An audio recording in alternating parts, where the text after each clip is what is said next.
Welcome to the final video in this series where we're ranking all the Dynasty players. We're not doing defense or kickers. Those guys changed like little literal clockwork. Justin Tucker proved it this year, so alright, let's get started. As you can see, there's quite a lot of tight ends on here. So pretty much anyone who is not a starter or a relevant backup is going to be going into the drop category. And I'm going to do that before I do everything else because it'll just take me too much time to go through all of them. So every single one of these guys that you see here is going to be in that category. We'll keep you. Which guys, is that Kate Otten? I can't even tell who this. That's Kate Otten, I think.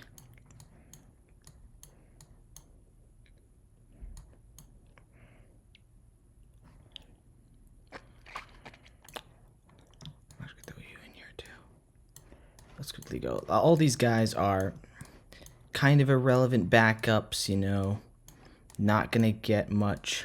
Actually, Eric All, you could stay. These guys are not going to get... Is that Calcaterra? I think that's Calcaterra, so I think... Dulcich is...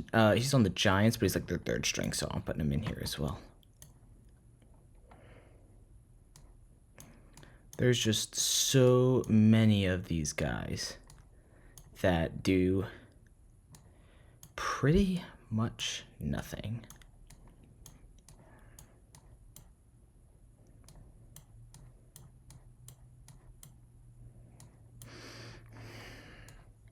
No, is that Juwan Johnson? Yeah, that's Juwan Johnson. I might even put Kyle Pitts in there.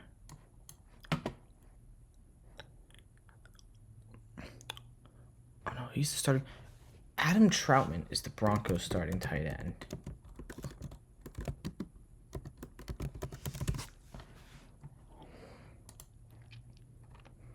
Who's their starting tight end?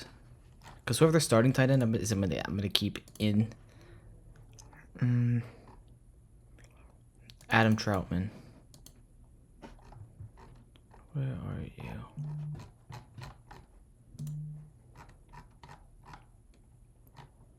Tight end.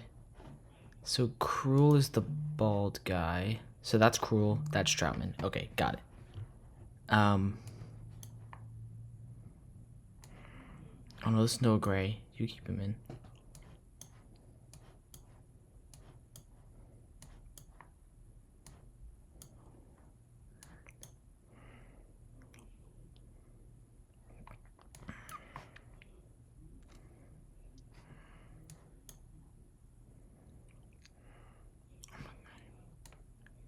That's Schoonmaker? Yeah, that's Schoonmaker.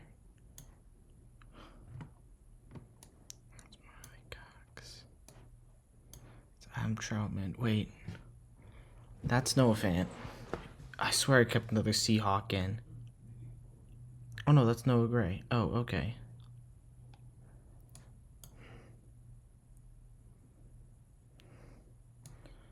Hawkins Sox. That's Jatavion Sanders, I think. Or is that Jatavion Sanders? Some of these guys are just, you know, they...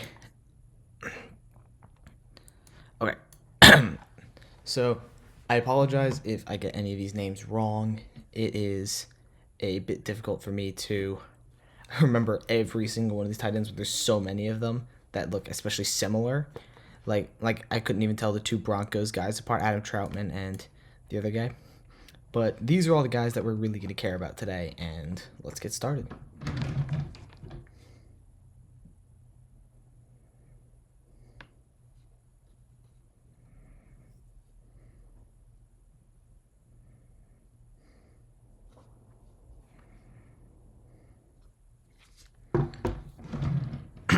All right, so let's start at the top. Austin Hooper, you know, I don't see him being the Patriots' long-term tight end. But as of right now, I'm going to throw him as a solid bench player. You know, Hunter Henry is that number one guy, but if Hunter Henry gets hurt, Austin Hooper can slot in, be a decent guy. He gets a touchdown here and there. Not too bad. Ben Sinnott, I'm also putting as a solid bench player. Once again, you know, if Zach Ertz goes down or just gets old. I mean, they invested in Ben Sinnott for the future, and he could definitely be a good bench stash. I'm actually gonna add. Here's what I'm gonna do. I got an. Oh shoot. I'm gonna add another tier, which I'm actually gonna put Ben Sinnott in and say let him develop as a tight end 2. So we're gonna add this category for a lot of the guys who need to develop as tight end 2, which is where I'm also gonna throw Brenton Strange. Evan Ingram had a really up and down injury year, but when Brenton Strange came in, he had a really decent run, and he's a good tight end. And so I think you let him develop as tight end 2 on your bench. I think if you have him, he could be an asset in the future when if Evan Ingram goes down again. Brock Bowers, I mean, need I say anything else? Keep it all costs, really. Darnell Wright, Sam Laporta has been durable. He's gotten a lot better at the end of the season, and I feel like Brock Wright isn't going to get that much playing time, especially because Sam Laporta is going to be around here for a long time. He's here to stay. K. Dotton, listening to offers, there's definitely a good chance that he gets a lot better after this year, but there's also an equal chance that he gets a lot worse this year. So he's kind of on the edge of listening to offers to cash in on value immediately. I don't trust him that much because 2 years ago he had a good stretch like this as well and then really fell off. I remember because I picked him up and he got a goose egg for me.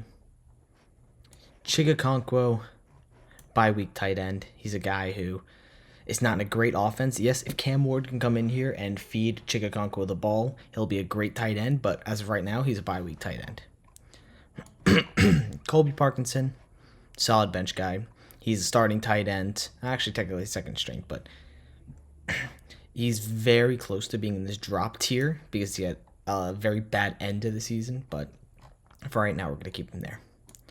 Cole Kmet, honestly, he's a bye-week tight end, if that. He's close to solid bench player. It's just Caleb, man. He does not get anybody consistency on the ball except for really like Keenan Allen and DJ Moore. Like, they get consistent targets. Cole Kmet does not. He was the tight end 3 going into, I think, week 5 or 6, and then he just completely like stopped throwing to him for whatever reason. Dallas Goedert, I'm going to throw him in to cash in on value immediately. This guy always seems to be injured, yet people always seem to draft him because he has one really good game per year. So I think you either wait till he has that good game or just find any value to cash in on him immediately anyway. I'm honestly throwing the same thing for Kincaid. Kincaid has been very underwhelming this season. I have him in my Dynasty League too. But he's been very underwhelming. He averaged less than 10 points a game. It's clear that Josh Allen wants to spread the ball, and you have a great tight end in Dawson Knox right behind him, who solid bench player, unless Kincaid gets hurt. But Josh Allen likes to spread the ball around, and it seems like all the Bills players, apart from Khalil Shakir and James Cook, aren't going to be getting consistent targets. That's just what it is. And I don't think Kincaid still has the name value, the fact that he was a first-round pick. It's only his 3rd year, but I would love to get rid of Kincaid if I can. Dalton Schultz, bye-week tight end, inconsistent, not going to be a starter every week for you, but he's decent. Dave Njoku, listening to offers. He's getting up there in age, and he always is hurt, so he's kind of also on that bottom tier of listening to offers and cash in on value immediately. Eric All Jr., let him develop as a tight end 2. He had a solid rookie year for being the tight end 3 on a roster. He got a couple catches before tearing his ACL. If he can come back from that ACL injury and be decent, he could be a nice stash, but honestly, if you can get any value for him, I would trade him away because considering they have the gritty merchant, Mike Gesicki, in front of him. And I don't think he's on here, but there's the other tight end that was in front of him, but that doesn't matter. Evan Ingram, solid starter, listening to offers, close enough. But yeah, he's solid tight end. You know, he gets a lot of targets. Trevor Lawrence really likes him when he's healthy. And yeah, he's just a guy you're going to start week in, week out. But especially because he's getting older, if you're a team that's not contending, I would trade him away. Foster Moreau, I'm putting him as bye week tight end because he's had a couple of really good games. He also had a couple of bad games. If your tight end has a bye when Foster Moreau has a good matchup, I would start him. George Kittle,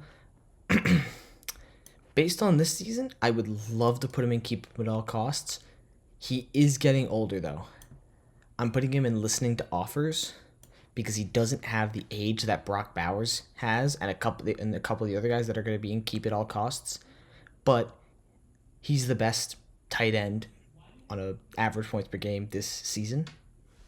So you're definitely going to want to keep him. But once again, if you're not contending, George Kittle ain't going to be around much longer. So I would trade him away while he has a lot of value. Calcaterra, I apologize if that's not Calcaterra, but even if it isn't, Calcaterra's been the Eagles tight end too, and I don't see any other Eagles tight ends on here, except for maybe this guy, but no, that's the Jets though. Either way, this could be Calcaterra. No, that's not dark green. Okay, either way, if this is not Calcaterra, he is in my book, so he's going to get solid bench player. He was a decent one that filled in with Dallas Goedert. Adam Troutman, I have a really big feeling that the Broncos are going to draft a tight end. There's 3 really good ones in this class that'll start over him: Loveland, Harold Fannin, and Tyler Warren.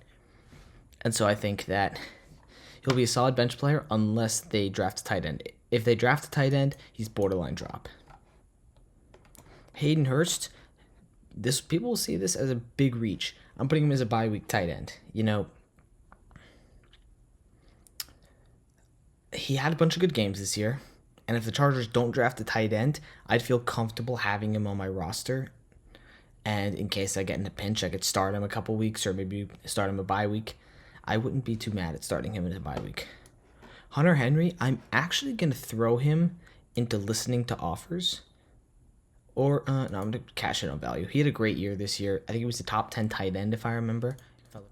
Okay, yeah, so if you look at this, you've got 1, 2, 3, 4, 5, 6, 7, 8, 9, 10, 11, 12. So he was the top 12 tight end, which is not bad in the slightest, which is why I'm putting him in cash and on value, because he's a top 15 tight end. He's a top 12 tight end. So realistically, last year someone was starting Hunter Henry. And I feel like with the Patriots, their team could get better, but I feel like Hunter Henry might not. I would put him above these 2 guys, though, because I feel like he definitely still could be a solid starter. He's not too old yet, but I'm still cashing in on his value. Isaiah Likely, let him develop as a tight end, too. Mark Andrews is going to be out of the league soon. I mean, that was a really bad drop, but it doesn't diminish how good of a tight end he's been. So I'm still in on Mark Andrews as my 1, but Isaiah Likely looked really promising this year. Jake Ferguson, listening to offers. He was good when he started, but he had a very injury-riddled year. He's close to bye-week tight end, but I'm going to put him in listening to offers. Jonnu Smith is getting up in there in age. I'm still listening to offers. He was the tight end 4 this year. He had an unbelievable breakout year. And I'm comfortable starting him week in and week out. Juwan Johnson, I kind of forgot he was the tight end too. I'm putting Juwan Johnson at the bye week tight end and swapping Foster Moreau because Juwan Johnson seems to play more of a receiver role than a tight end role, especially because they had a lot of receiver injuries. But still, he played incredible last year. He had a couple of good games, but he's not as good as these guys up here, so I'm not comfortable starting a week in, week out. Kyle Pitts, you can drop Kyle Pitts. He's trash. Now, and in all serious, he's a bye week tight end. I mean, he's not a guy you're comfortable starting week in and week out. Kyle Granson, he's a solid bench player. He's a starting tight end, but I feel like that's going to change with the Colts. As soon as they draft a tight end, boom, drop. Luke Schoonmaker, let him develop as a tight end too. He showed flashes this year, especially when Ferguson was hurt. I think you give him a little bit of time, especially maybe 1 or 2 more years, and then you figure out what to do with him again. Same with Musgrave. I mean, he had an injury riddled rookie and sophomore season, so I'm kind of just letting him chill out here, you know? Did I throw Tucker Craft in here? Where's Tucker? Oh, yeah, Tucker Craft's right here. I'll do him right now.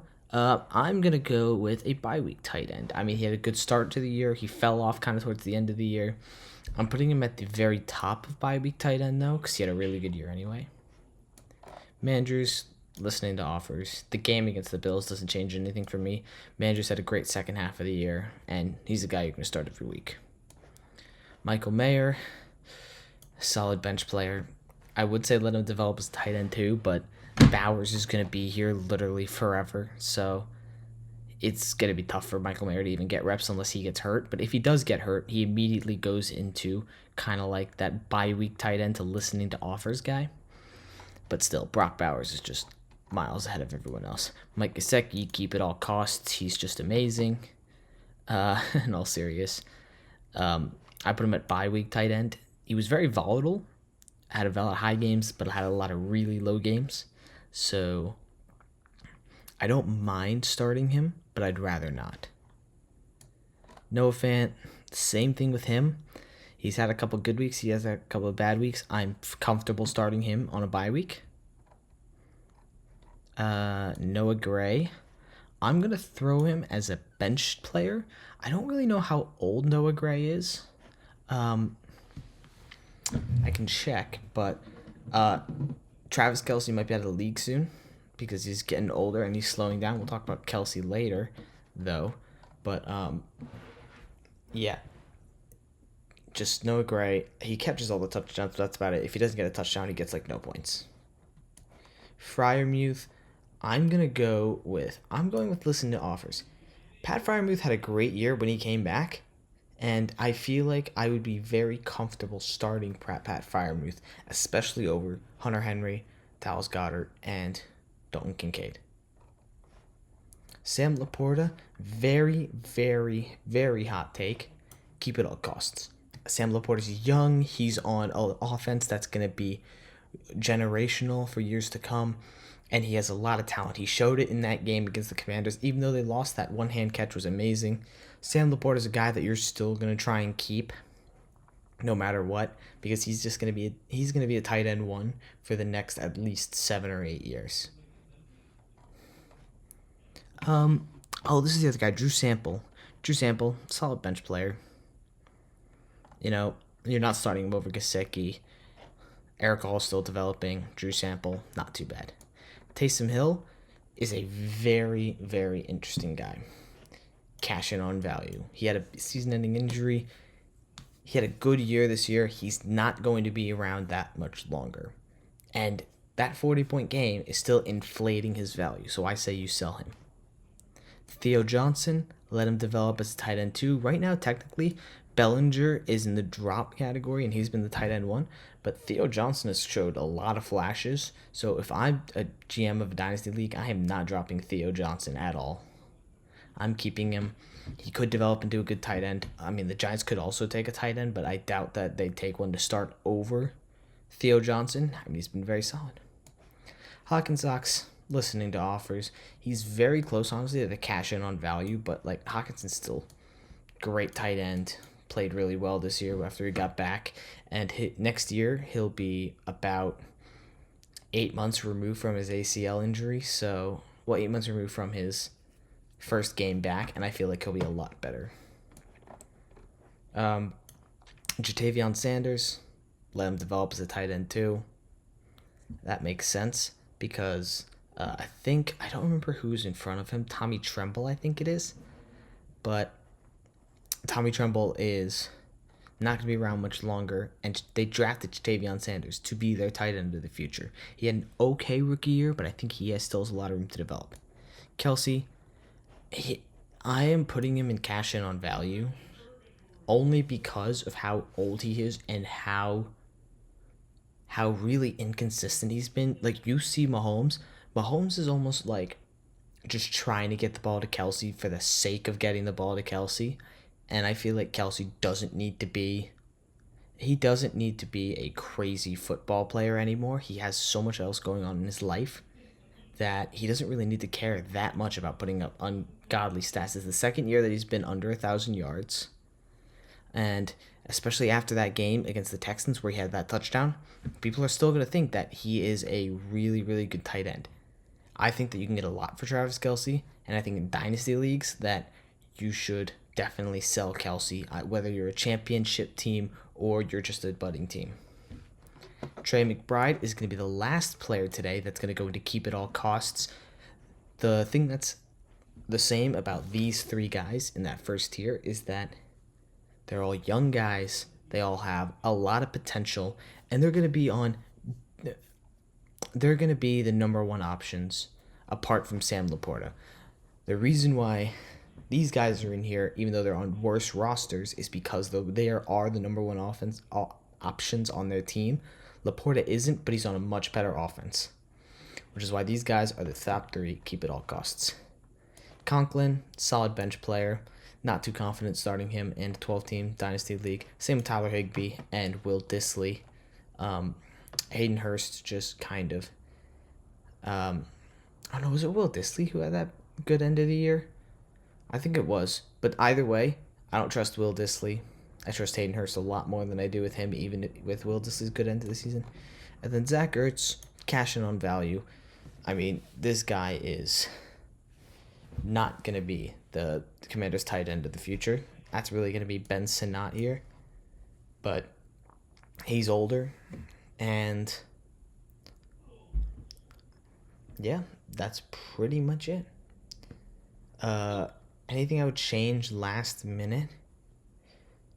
I'd honestly, in a 12-team league, right? Here's 3, 4, 5, 6, 7, 8, 9, 10, 11, 12. But you're starting Kelce. I'm going to throw Ferguson in at a bye week tight end because he didn't have an amazing season, but he's definitely going to be on the very top end with Tucker Kraft and in a bye week tight end season. I'm still confident with all my cash in on values, the young guys that you're still letting develop, and the guys are going to be solid bench players, especially if one of these top guys goes down. But yeah, if you have one of these top three guys, keep them at all costs. If you have anyone else, it just really depends on where you are, if you're a championship team or not. So this ends the tier list series. The next video I'm going to do is most likely about being a better commissioner and doing some fun things for the league now that this series is over. And yeah, please like and subscribe. Have a good day.